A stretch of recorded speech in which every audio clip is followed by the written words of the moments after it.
మహాలక్ష్మి కోసం గుళ్ళో పొర్లు దండాలు చేసిన చక్రి, అలాగే తన పుట్టినరోజు కోసం ఇల్లంతా బెలూన్స్తో డెకరేట్ చేసిన చక్రి మరియు కన్నా.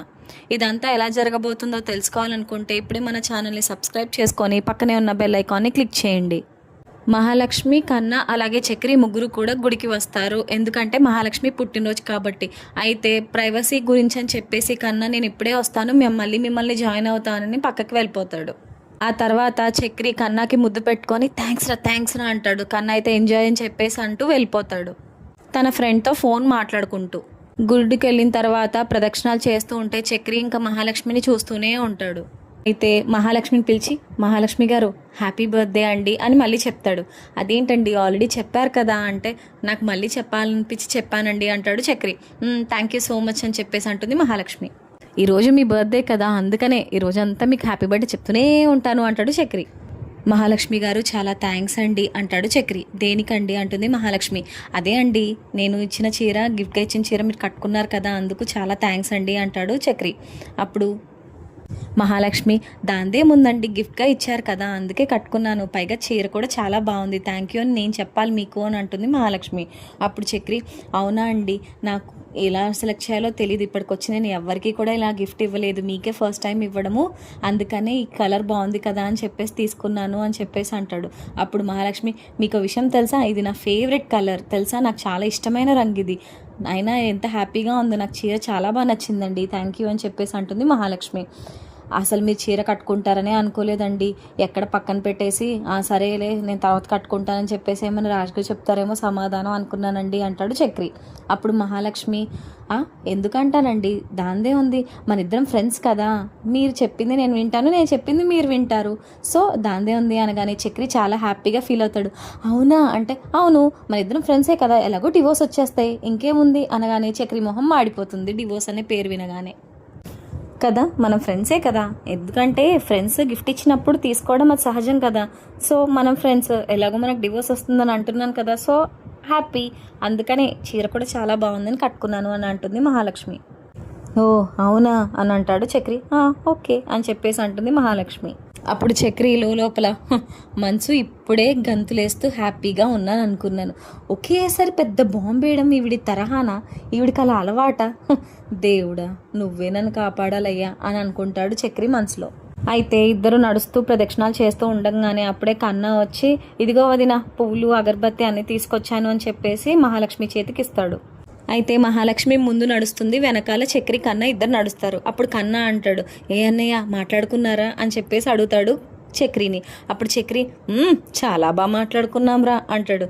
చూసావా, మీ ఇద్దరికి స్పేస్ కల్పించడం కోసమే నేను బయటకు వెళ్ళాను, పోన్లే అని చెప్పేసి అంటాడు కన్నా. అప్పుడు చక్రి, నువ్వు సూపర్ రా కన్నా అని. చక్రి మహాలక్ష్మి చేతిలో ఉన్న పూల కవర్ తీసుకొని పంతులు గారు మంచిగా అర్చన చేయండి అని చెప్పేసి చెప్తాడు. సరే బాబు అంటాడు పంతులు గారు.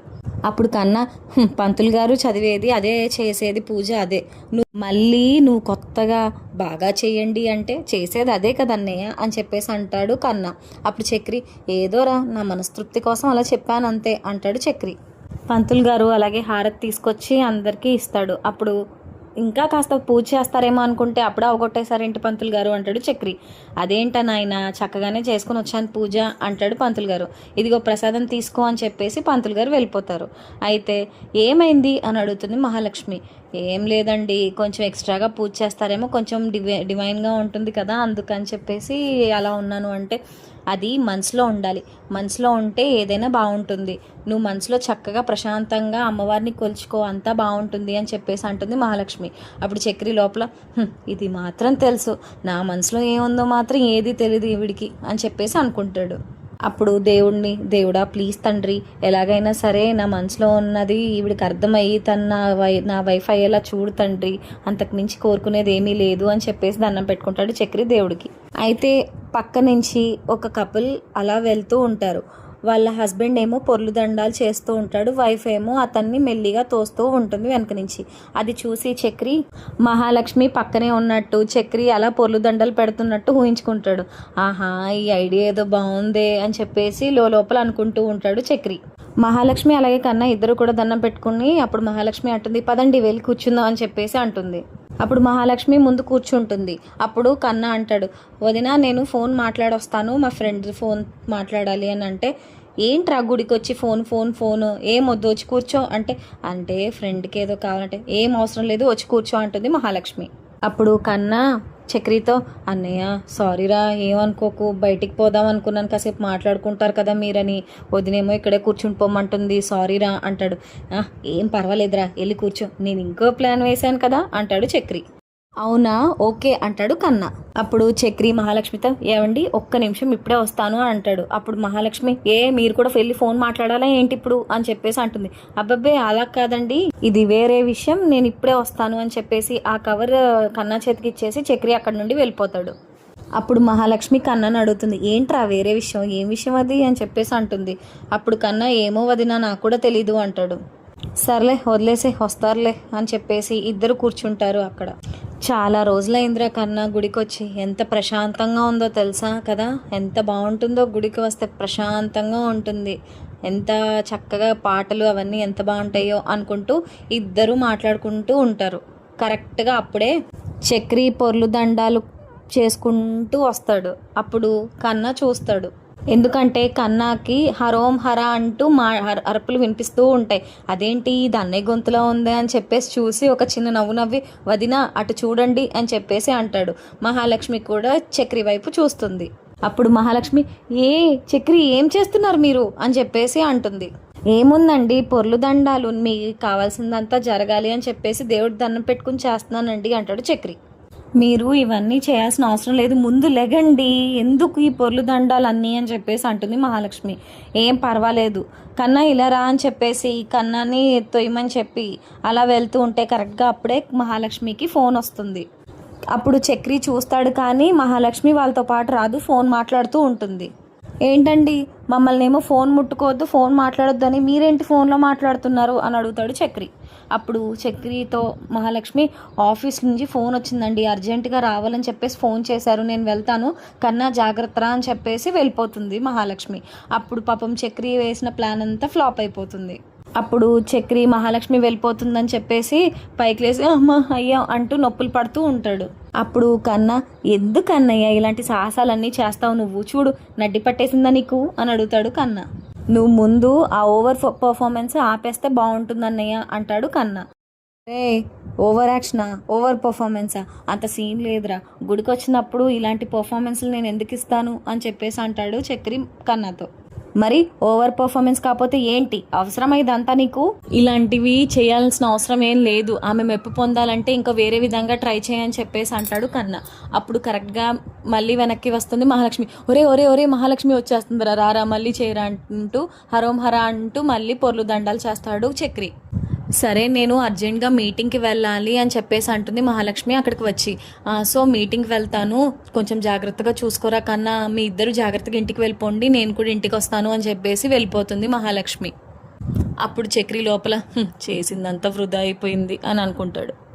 అప్పుడు మహాలక్ష్మి వెళ్ళిపోయిన తర్వాత చక్రి పైకి లేచి చూసావా నన్ను జాగ్రత్తగా చూసుకోమని చెప్పేసి చెప్తుంది నీతోని అని చాలా హ్యాపీగా ఫీల్ అవుతాడు. అప్పుడు కన్నా నువ్వు ముందా ఓవర్ పర్ఫార్మెన్స్ తగ్గిస్తే చాలా బాగుంటుంది అన్నయ్య, అదేంటంటే ఆవిడ కన్సర్న్ ఏం కాదు, అది ఏదో అయ్యో పాపం అనుకుంటుంది అంతే, నువ్వు ఇదంతా కాదు మంచిగా ఏదైనా ఆలోచించి అప్పుడు ఇలాంటివన్నీ చెయ్యి అని చెప్పేసి అంటాడు కన్నా. సరేరా అంటాడు చక్రి. నడ్డి విపరీతంగా పెయిన్ వచ్చేస్తుందిరా, పద ఇంటికి పోదాం, నొప్పి భరించలేకపోతున్నాను అంటాడు. అప్పుడు కన్నా చక్రికి హెల్ప్ చేస్తారు, ఇద్దరు కలిసి ఇంటికి వెళ్ళిపోతారు. మహాలక్ష్మి ఆఫీస్కి వెళ్ళిపోతుంది. అయితే ఆఫీస్లో మహాలక్ష్మి ఫోన్ రింగ్ అవుతుంది. ఎవరా అని లిఫ్ట్ చేస్తే అవతల వైపు ఎవరమ్మా నువ్వు అని చెప్పేసి గట్టిగా అరుస్తుంది ఒక ఆవిడ. మీరే కదండి ఫోన్ చేశారు, మీరు ఫోన్ చేసి ఎవరండి అని అడుగుతున్నారు అంటే నువ్వు మా ఆయనకి ఎందుకు ఫోన్ చేసావు అని గట్టిగా అరుస్తుంది. అసలు దేని గురించి అని మా ఆయనకు ఫోన్ చేస్తున్నావు, నువ్వు ఏం జరుగుతుంది అక్కడ అని గట్టిగా అరుస్తుంది అవతలి వ్యక్తి. మహాలక్ష్మికి అసలు ఏమీ అర్థం కాదు, అసలు మీరెవరో తెలీదు, మీరు ఎందుకు ఫోన్ చేశారో తెలీదు, అలాంటిది నేనేం చెప్తానండి, నేనెవరికి ఫోన్ చేస్తానండి అంటే నువ్వు బాగా ఫోన్ చేసేసి ఏదేదో చెప్తున్నావు, ఆయన ఏదేదో ఊగిపోతున్నారు, ఇక్కడ అసలు ఏం జరుగుతుందో నాకు తెలియాలి అని చెప్పేసి అంటుంది. అతను ఎవరో కాదు ధర్మేంద్ర వాళ్ళ ఆవిడ. అయితే ధర్మేంద్ర మహాలక్ష్మితో ఫోన్ మాట్లాడడం ఆవిడ చూసి ఏదో అపోహ పడుతుంది. కానీ జరిగేది వేరు, ఆవిడ అనుకునేది వేరు. దానివల్ల మహాలక్ష్మికి అక్కడ ఇబ్బంది అవుతూ ఉంటుంది. మీరు ఎందుకండి అంటే అప్పుడు ఆవిడ అవసరమా నీకు, ఇంకొకసారి ఫోన్ చేస్తే నేను అసలు ఊరుకోను, లూజ్ దానా అని చెప్పేసి అంటుంది. నేను లూజా? అయినా మీరు నాకు ఫోన్ చేసి నన్ను తిట్టడం ఏంటి, నేను ఏం తప్పు చేశానని అని చెప్పేసి అన్నా సరే తను ఏం వినిపించుకోకుండా తన వాగుడేదో తను వాగుతూనే ఉంటుంది. ఇంకా రెచ్చిపోయి పిచ్చి పిచ్చిగా మాట్లాడుతుంది అవతల ధర్మేంద్ర వాళ్ళ ఆవిడ. అప్పుడు పక్క నుంచి మహాలక్ష్మి వాళ్ళ ఫ్రెండ్ అడుగుతుంది, ఏమైంది, ఎందుకు అలా అరుస్తున్నావు అని అడుగుతుంది. ఏమో నాకు అర్థం కావట్లేదు, నాకు ఫోన్ చేసింది ఎవరు రాంగ్ నెంబర్, కానీ విపరీతంగా తిడుతుంది అంటే అప్పుడు మహాలక్ష్మి వాళ్ళ ఫ్రెండ్ అంటుంది, ఇవాళ నీ స్పెషల్ డే, నువ్వు గనక పిచ్చి పిచ్చిగా అన్నీ విన్నావంటే నీ మూడ్ అంతా స్పాయిల్ అవుతుంది, అర్జెంట్గా కాల్ కట్ చేసేయని చెప్పేసి అంటుంది. అప్పుడు మహాలక్ష్మి కాల్ కట్ చేసేస్తుంది. కాకపోతే అవతల వైపు ధర్మేంద్ర వస్తాడు సరుకులు పట్టుకొని. ఆ సరుకులు విసిరేసి, నువ్వు చేసిన నాటకాలన్నీ సరిపోదన్నట్టు ఇదొకటి తెచ్చిపెట్టావా, నాకు తలకాయ నొప్పి వచ్చేస్తుందంటూ ధర్మేంద్రని తిడుతుంది వాళ్ళ ఆవిడ. కరెక్ట్గా అప్పుడే మహాలక్ష్మి ధర్మేంద్రకి ఫోన్ చేస్తుంది. అదిగో అదే అయి ఉంటుంది, అదే నీ ఉంపుడు గత్తి ఫోన్ చేస్తుందని చెప్పేసి పిచ్చిగా మాట్లాడుతుంది. నువ్వు నోరు మూయవే, నాకెవరూ లేరు, నాకు నువ్వు తప్ప ఎవరు లేరు. ఆ అమ్మాయి గురించి చెప్పాను కదా నీకు, ఆ అమ్మాయికి ఆల్రెడీ పెళ్ళి అయిపోయింది, తన డివోర్స్ గురించి వాళ్ళ ఆయన నా దగ్గరకు వచ్చి మాట్లాడాడు, నువ్వేమో లేనిపోనివన్నీ ఊహించుకుని పిచ్చి పిచ్చిగా మాట్లాడుతున్నావు అంటాడు ధర్మేంద్ర వాళ్ళ ఆవిడతో. అప్పుడు మహాలక్ష్మితో బయటికి వెళ్ళి ఫోన్ మాట్లాడతాడు. నువ్వు పోలీస్ స్టేషన్కి ఎక్కడైతే మీ పెళ్లి జరిగిందో అక్కడికి వచ్చి నువ్వు మాట్లాడమ్మా, నేను కూడా వస్తాను కాబట్టి ఇద్దరం పోలీస్ స్టేషన్లో మాట్లాడుకుందాం అంటాడు. అప్పుడు మహాలక్ష్మి, సరే సార్ నేను తప్పకుండా వస్తాను, కొంచెం మీతో మాట్లాడే పని ఉంది అని చెప్పేసి అంటుంది. నువ్వు అక్కడికి రామా, నేను వెయిట్ చేస్తూ ఉంటాను నీకోసం అని చెప్పేసి అంటాడు కానిస్టేబుల్ మహాలక్ష్మితో. అయినా నాకు డౌట్ అమ్మా, నేరుగా వచ్చి మాట్లాడతాను అంటున్నావు, ఏమైనా టార్చర్ పెడుతున్నారా ఇంట్లో అని అడుగుతాడు. అప్పుడు చిచి అయ్యయ్యో అలాంటిది ఏం లేదండి, ప్రైవసీగా మీతో కొంచెం మాట్లాడాలండి, అంతకుమించి ఏమీ లేదు అంటుంది మహాలక్ష్మి. సరేమ్మా, అయితే నువ్వు పోలీస్ స్టేషన్కి వస్తే మనం మాట్లాడుకుందాము అని చెప్పేసి అంటాడు. సరే సార్ అని చెప్పేసి అంటుంది మహాలక్ష్మి. ఇద్దరు ఫోన్ పెట్టేస్తారు. ఫోన్ పెట్టేశాక మహాలక్ష్మి, ఈయనేమో ఇంకాసేపట్లో కలుద్దాం అంటున్నాడు, మరి పర్మిషన్ ఎలాగా అని చెప్పేసి ఆలోచిస్తూ ఉంటుంది. కరెక్ట్గా వెనకాలే వివేక్ ఉంటాడు.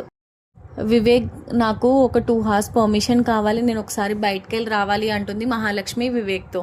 నేను బయటకి పలానా ఊరు వెళ్తున్నానని చెప్పేసి అంటుంది.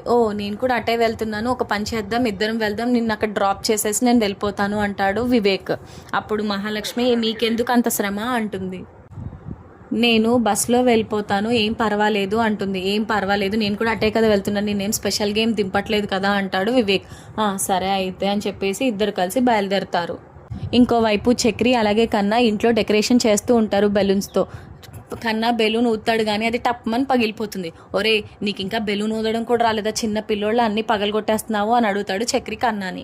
మెల్లిగా ఊదురా, నేను తెచ్చిన బెలూన్స్ అన్నీ సగం నువ్వే పగలగొట్టేశావు, కనీసం బెలూన్ ఊదడం కూడా చేత కావట్లేదరా నీకు అని చెప్పేసి అంటాడు కన్నాని చక్రి. అప్పుడు కన్నా, అన్నయ్య ఇవి ఊది ఊది నేను పోయేలా ఉన్నాను అన్నయ్య అంటాడు. మహాలక్ష్మి గారు ఆఫీస్ నుంచి రాగానే షాక్ అయిపోవాలి. ఇల్లంతా ఇలాగే బెలూన్స్ అలాగే డెకరేషన్తో నింపితే షాక్ అయిపోవాలి అసలు. ఆఫీస్ నుంచి రాగానే అబ్బా ఎంత బాగుంది అని చెప్పేసి, నా బర్త్డే ఇంత బాగా చేస్తారా వీళ్ళని అసలు ఊహించకూడదురా, అలా ఉండాలి అని చెప్పేసి అంటాడు చక్రి కన్నాతో. అప్పుడు కన్నా బుర్ర పట్టుకుంటాడు. నువ్వు అలా కూర్చోవడం కాదు, ఊదరా టైం అసలు లేనే లేదు అంటాడు చక్రి. అప్పుడు కన్నా అడుగుతాడు, అసలు నాకు డౌట్ అన్నయ్య, ఆల్రెడీ నైట్ అంత క్యాండిల్స్ అన్ని లైట్ చేసేసి శుభ్రంగా కేక్ కూడా కట్ చేయించావు, మళ్ళీ రెండోసారి సర్ప్రైజ్ దేనికి అన్నయ్య అని అడుగుతాడు చక్రిని. ఏం లేదురా, ఏం చేస్తాను, నా లవ్ ఎలా రిప్రజెంట్ చేయాలో నాకు అర్థం కాక నేను ఇలా చేస్తున్నాను, లేదంటే ఇంకా బాగా చేస్తావండి, మన స్తోమత ఇంతే కాబట్టి ఈ మాత్రమైనా చేస్తున్నాను అంటాడు చక్రి కన్నాతో. అవునా అన్నయ్య, నిజమంటావా అని చెప్పేసి అడుగుతాడు కన్నా. నిజం రా, నాకు తెలిసినంత వరకు తను కూడా నన్ను లవ్ చేస్తుందనే అనుకుంటున్నాను అంటే, అబ్బా అంటాడు కన్నా. లేకపోతే తను నాకు కొత్త బట్టలు కొనిచ్చింది, నాతో ఏ గొడవైనా సరే చక్కగా మాట్లాడుతుంది, నా కోసం కేరింగ్గా ఉంటుంది, ఒకవేళ తన ఆఫీస్ టైం అయిందంటే నేనే దింపుతాను, తను బస్సులో వెళ్ళాల్సిన అవసరం కూడా రాదు, చక్కగా నా వెనకాలే కూర్చుంటుంది, పైగా ఎప్పుడైనా నేను అడిగానా తనే అడుగుతుంది నన్ను, ఆఖరికి వాళ్ళ నాన్నతో నా కోసం గొడవ కూడా పడింది, చెప్తున్నాను కదరా, షీ లవ్స్ మీ ఎలాట్ రా అని చెప్పేసి నవ్వుతాడు చక్రి. అప్పుడు కన్నా, అవునన్నయ్య లవ్వే అని చెప్పేసి అంటాడు. ఏంట్రా అదోలాగా చెప్తున్నావు, అంత వెటకరంగా ఉందా నీకు అని అడుగుతాడు చక్రి కన్నాని. చిచి అలా ఏం లేదన్నయ్య, అది లవ్వే అని చెప్తున్నాను అంటాడు కన్నా. అయినా కన్నా నువ్వు చాలా అండర్ ఎస్టిమేట్ చేస్తున్నావు నన్ను. ఈసారి అయితే నా ప్రపోజల్ మాత్రం అస్సలు ఆగే పరిస్థితే లేదు. ఖచ్చితంగా నేను ఖచ్చితంగా ప్రపోజ్ చేస్తాను మహాలక్ష్మికి, చూస్తూ ఉండు అంటాడు కన్నని. ఓకే అన్నయ్య ఓకే అంటాడు కన్న. కరెక్ట్గా అప్పుడే నారాయణ లోపలికి వస్తాడు. అప్పుడు చక్రి అంటాడు, నేను చాలా హ్యాపీ మూడ్లో ఉన్నాను, నేను అంతా నీట్గా డెకరేట్ చేసుకుంటున్నాను, నువ్వు వచ్చి అది ఇది ఏమైనా తొక్కావా నీ పీక్ తొక్కేస్తాను నేను అంటాడు చక్రి నారాయణని. ప్లీజ్ నా రిక్వెస్ట్ అది, నువ్వు బయటే ఉండు లేదంటే అటు నుంచి అటు వెళ్ళి తప్ప ఇటువైపు అస్సలు రాకు అని చెప్పేసి చెప్తాడు చక్రి నారాయణతో. ఒకవైపు మహాలక్ష్మి వివేక్ కార్ ఎక్కేసి ఇద్దరు ప్రయాణిస్తూ ఉంటారు. అప్పుడు వివేక్ అంటాడు, ఇక్కడ కాఫీ బాగుంటుంది పక్కన ఆపనా అని అడుగుతాడు. వద్దొద్దు ఏం అవసరం లేదు అంటుంది మహాలక్ష్మి. నువ్వు ఎక్కడికో వెళ్ళాలన్నావు కదా, అసలు ఎక్కడికి వెళ్దాం అనుకున్నావు అని చెప్పేసి అంటే నేను పోలీస్ స్టేషన్కి వెళ్దాం అనుకుంటున్నాను అంటుంది మహాలక్ష్మి. అప్పుడు వివేక్ పోలీస్ స్టేషనా దేనికి అని చెప్పేసి అంటాడు. అప్పుడు మహాలక్ష్మి, పోలీస్ స్టేషన్ అంటే మా రిలేటివ్ పోలీస్, అందుకే ఆయన్ని కలవడానికి వెళ్తున్నాను కొంచెం ఇంపార్టెంట్ పని మీద అంటుంది మహాలక్ష్మి. ఓహో ఓకే ఓకే అంటాడు వివేక్. ఆ తర్వాత వివేక్ అలా వాగుతూనే ఉంటాడు. మీరు ఎలాగో మాట్లాడరు, కనీసం నేనైనా మాట్లాడతాను, అలా వినండి, అలా టైంపాస్ అయిపోతుంది అంటాడు వివేక్. కరెక్ట్గా అప్పుడే మహాలక్ష్మి కాల్ రింగ్ అవుతుంది. పాటలు ఆపేస్తాను ఫోన్ మాట్లాడండి అని అంటాడు వివేక్. అప్పుడు మహాలక్ష్మి ఫోన్ లిఫ్ట్ చేసిన తర్వాత అవతల నుంచి ఒక అమ్మాయి హ్యాపీ బర్త్డే మహాలక్ష్మి అని చెప్తుంది.